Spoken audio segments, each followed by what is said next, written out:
Salut tout le monde, j'espère que vous allez bien, on se retrouve en ce beau dimanche pour une nouvelle vidéo. Comme d'habitude, je tenais à remercier toutes les personnes qui ont liké, partagé, qui sont abonnées, qui ont commenté, et toutes les personnes qui m'ont envoyé un message de soutien suite à la suppression de mes vidéos sur YouTube. Ne vous inquiétez pas, je ne l'ai pas mal pris, tout va bien. Je trouve juste ça cocasse qu'une chaîne qui a 6 millions d'abonnés, qui se prône professionnelle, ait du mal à encaisser la vérité à tel point qu'elle fasse supprimer la vidéo. C'est pas grave, je recommencerai dans un autre format et de manière un petit peu plus intelligente. Je pensais pas que ça allait susciter cette réaction, mais je trouve quand même ça assez comique. Donc dans cette vidéo, je vais vous présenter mes deux Fifi que vous avez là, qui sont des Pantherophis guttatus. Le Lampropeltis qui est en dessous, s'il veut bien se montrer, parce qu'il a mangé il y a quelques jours, donc il y a des chances pour qu'il se planque. Et surtout, je vais vous raconter comment j'ai commencé la Terrario, et comment j'ai appris toutes ces choses sur nos amis les serpents. Donc, installez-vous tranquillement, c'est un épisode qui va durer peut-être un petit peu plus longtemps que d'habitude, et qui va faire partie d'une suite de séries de vidéos sur toutes les astuces que j'ai utilisées en Terrario, toutes les questions que je me suis posées, et toute la mise en place que j'ai faite pour que mes animaux soient bien.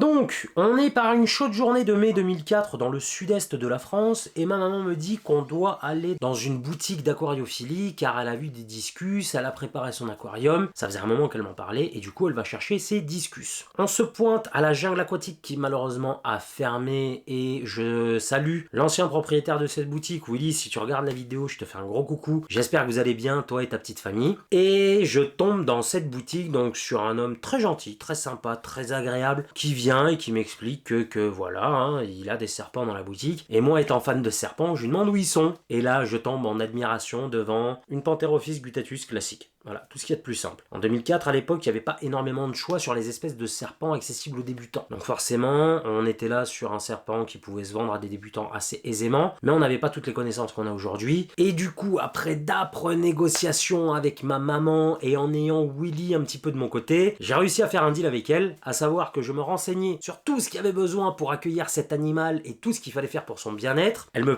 faisait un interrogatoire une fois que j'estimais être prêt et que je lui ai dit, et je n'avais qu'une chance. C'est-à-dire que si je me foirais, j'avais pas le droit d'avoir de serpent chez elle. Par contre, si je réussissais mon interrogatoire, eh ben j'avais le droit. Avec mon argent, bien sûr. Hein. Donc, je demande à Willy s'il a des bouquins qui peuvent m'aider à en apprendre plus sur ces animaux-là. Et très gentil qu'il est, il me donne 2 bouquins que je peux acheter. Enfin, il me donne 2 bouquins. Il me propose 2 bouquins à l'achat. Il y en a un que je n'ai plus parce que je l'ai prêté et je l'ai jamais revu. Mais voilà, c'est le Terrarium que vous pouvez retrouver dans des magasins comme Cultura ou la Fnac ou sur Internet, qui est un livre petit format qui va vous aider à acquérir certaines bases de la Terrario. Et le deuxième, un petit peu plus spécifique, que j'ai juste là, et que je garde depuis tout ce temps très précieusement. Et les anciens vont le reconnaître. Celui-là. L'Atlas de la Terrariophilie, les serpents, l'ancienne édition. Celui-là, à l'époque, il m'avait coûté 50 balles, si je vous dis pas de bêtises. Et c'est littéralement là-dedans que j'ai appris tout ce qu'il me fallait savoir pour pouvoir accueillir un serpent à la maison dans de bonnes conditions. Alors, si jamais ce livre vous intéresse, c'est pas un placement de produit, mais vous avez cette édition-là qui est sortie, qui est la seconde édition, et où il y a eu quelques mises à jour sur les espèces, sur la compréhension des serpents, sur ce qu'il faut leur apporter, bref, tout ce qu'il faut apporter à des serpents pour qu'ils vivent en bonnes conditions en captivité, notamment la taille des terras qui a été augmentée.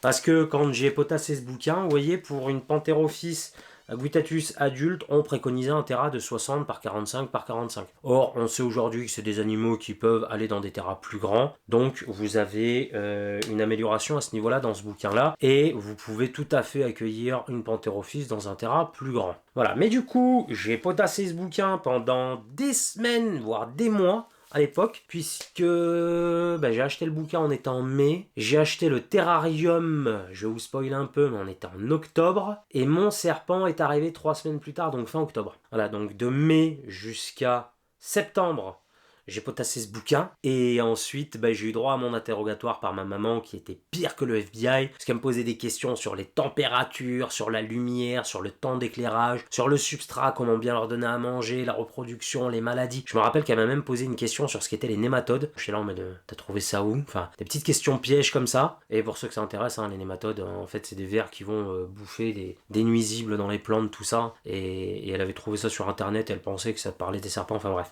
Donc voilà, j'ai potassé à fond et du coup, après avoir passé ce fameux interrogatoire, et ben j'ai pu avoir l'autorisation d'avoir un serpent chez moi. Donc j'ai recontacté Willy de la jungle aquatique qui m'a dit qu'il fallait que je prépare le terra correctement. Donc il m'attendait à la boutique avec un terra à me proposer et tout le matériel qu'il fallait. J'y suis allé avec mon argent de poche, j'ai acheté mon premier terra et tout le matériel, et rentré chez moi, j'ai fait la mise en place. Et à l'époque, il n'y avait pas de thermostat. Donc j'ai passé des heures à faire du réglage de la lampe chauffante pour avoir la bonne température au bon endroit. Enfin, c'était un calvaire à l'époque, hein. Je vous avoue que sans les thermostats, c'était compliqué.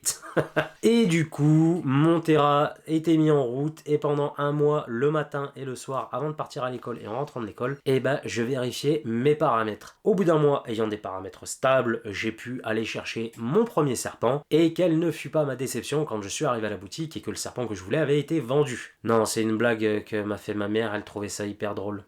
Ha, ha. Donc du coup, j'ai eu mon serpent, une petite femelle Pantherophis guttatus, que je me suis empressé d'installer dans son terrarium et lui foutre la paix pendant 7 à 10 jours. Et là, j'ai réellement pu commencer mon apprentissage de la terrario et de ces serpents qui sont magnifiques. Quand j'ai réellement commencé à ce moment-là, c'est un peu faux. Parce qu'en fait, à partir du moment où vous allez ouvrir ce bouquin, vous allez commencer votre apprentissage et vous allez avoir accès à des infos que vous n'aurez pas sur les forums et encore moins sur Facebook. Réellement, vous allez avoir un paquet d'infos qu'on ne vous donnera pas. Notamment le fait qu'à l'heure actuelle, il existe des espèces autres que Pantherophis guttatus et Python regius qui sont tout à fait axées pour les débutants. Que ce soit chez les boïnés ou chez les colbrinés. Voilà, je vous le dis, hein, et je vais vous le donner en exemple avec la version actuelle. Hein. Voilà, on va pas repartir sur l'ancienne, parce que c'est vrai que dans l'ancienne, vous n'aviez pas forcément tout qui pouvait être adapté, mais je vous montre un exemple. Hein. Première page que j'ouvre dans les serpents. Ce serpent-là. Voilà. Lampropeltis rudveni, qui convient tout à fait à un débutant, dans le sens où difficulté, il est noté en 1. Éclairage, assuré par un tube fluorescent. Lugrométrie, 50%, une pièce ambiante. Température, on a quelque chose comme pour les Pantherophis guttatus, hein, donc point chaud, 30 degrés, point froid, 25 la journée. Et le point chaud, la nuit, va être légèrement plus bas, parce que le rudveni vit au nord du Mexique. Mexique, mon Dieu, au nord du Mexique, et du coup la nuit vous allez baisser aux alentours de 22-20 degrés. Mais du coup vous êtes sur un serpent qui va mesurer entre 70 cm et 1,10 m taille adulte, donc voilà. Lampropeltis rudveni convient tout à fait aux débutants. Et ça, on va pas vous le dire sur les forums ni sur Facebook. Donc en fait, en achetant ce bouquin, vous allez vraiment vous ouvrir les portes du monde de la terrario et vous allez vous faire kiffer. Et je précise, il n'y a pas de placement de produit, hein, c'est vraiment un partage de connaissances. Si je vous le recommande, c'est pour une bonne raison. Donc je vais vous parler un petit peu plus de mes pensionnaires, parce que depuis l'époque où j'ai acquis mon premier serpent, il y a eu du changement dans ma vie. J'ai dû me séparer de mes premiers animaux parce que j'ai perdu mon appartement, j'ai perdu mon travail. C'est avec le cœur lourd que j'ai dû m'en séparer. Mais quelques années plus tard, ma compagne, qui m'accompagne tous les jours aujourd'hui, m'a amené dans une bourse terrariophile en pensant que c'était une bonne idée. Alors oui, pour moi, c'était une super idée. Pour elle, visiblement, un petit peu moins.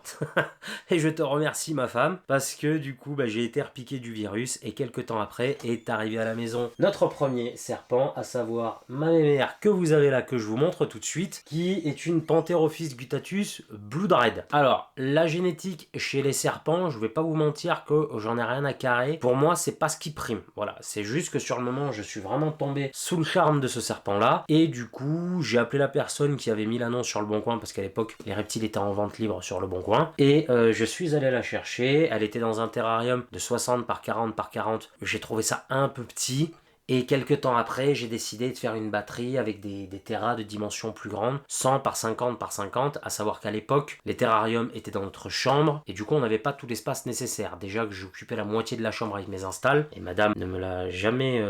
m'a jamais mis ça dans la gueule en fait, hein. Elle a toujours accepté, et je la remercie pour ça. Mais voilà, aujourd'hui que j'ai ma pièce, je vais peut-être pouvoir refaire une batterie un petit peu plus grande, avec des dimensions plus adéquates. Faut savoir que je voudrais partir sur du 120, 130 par 60, par 70 de haut pour chaque terrain. Donc voilà pour la première. Alors petite chose que je voulais vous montrer qui est hyper important, hein. Vous voyez, il n'y a pas de caca dans le terrain, il n'y a pas de mue qui traîne, il n'y a pas d'excréments séchés ou quoi ou qu'est-ce. Ça c'est hyper important. Le jour où vous allez chercher votre premier serpent, c'est quelque chose qu'il va falloir que vous vérifiez l'état du terrarium. Alors forcément, hein, quand vous avez un ou deux serpents, bon ça prend pas énormément de temps de nettoyer les terras. Quand vous commencez à avoir pas mal de serpents, croyez-moi que ça va vous prendre de temps. Moi j'ai une vingtaine de serpents à la maison, je fais le tour minutieusement, je recherche les cacas, Des mus, alors les mus, je les retire pas tout de suite parce que comme je vous le disais, ça dégage des phéromones, donc ça leur permet de délimiter aussi leur territoire et de se sentir un petit peu plus en sécurité dans leur territoire. Mais au bout de quelques jours, je l'enlève la mue, hein, je la laisse pas. Et pour preuve, hein, ça c'est une mue qui a été faite semaine dernière. Voilà, vous voyez, elle était asséchée.